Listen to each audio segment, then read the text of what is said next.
Hi, welcome to Georgia Wild.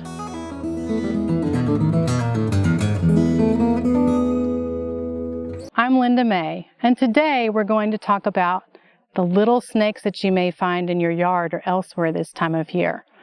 Late summer is when most of our young snakes come into the world.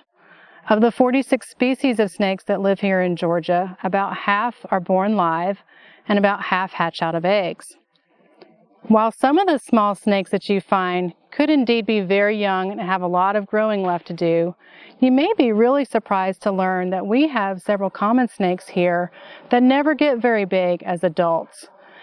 For example, this juvenile brown snake, he's maybe 5 inches long. He's only going to get to be about 9 to 13 inches long, maybe even a little smaller, and about the thickness of a pencil. That's his full-grown size.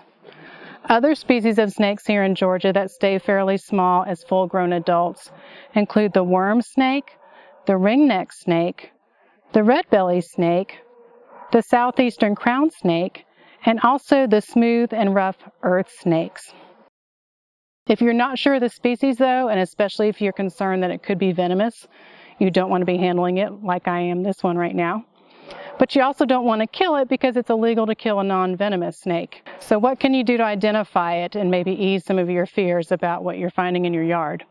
Well, you can make some mental notes of its characteristics. What color is it? Does it have any particular markings? How big is it? You could also take a picture of the snake and then use that as a reference for later. If you do a Google search though online and say you just want to put a brief description in the search box, make sure that you add the word Georgia next to it. Otherwise, you could be getting results for other parts of the world and really misidentify the snake. There's a really great website for snake ID that I like a lot. It's through the Savannah River Ecology Lab. Then if you want to go the old-fashioned route, you can use a field guide to reptiles. I've had this one since college. It's Reptiles and Amphibians of Eastern and Central North America. And then if you really want to learn your snakes well, I highly recommend this book by UGA Press, The Amphibians and Reptiles of Georgia. We have some DNR biologists that contributed to this book, John Jensen and Matt Elliott, and it's got wonderful pictures and descriptions in there. But maybe you don't want to go through all that trouble to really just find out if the snake in question is venomous. If that's the case, I highly recommend this online brochure that Georgia DNR offers called Venomous Snakes of Georgia.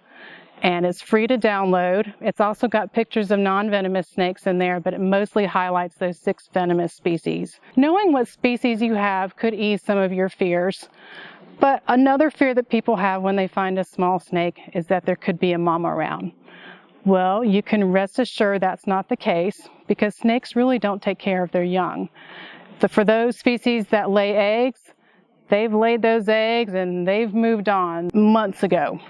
If it's a live bearer, then yes, there could be a small cluster of those juvenile snakes at first, but those are going to disperse along with the adults. They don't all stay around and take care of each other necessarily. So I hope this information helps calm some of your fears to where you'll maybe even enjoy some of the snakes in your yard. A lot of these small snakes do a great service to those of us who like to garden. They eat lots of insects that would otherwise be eating your plants. Bye for now, and thank you for helping to keep Georgia wild.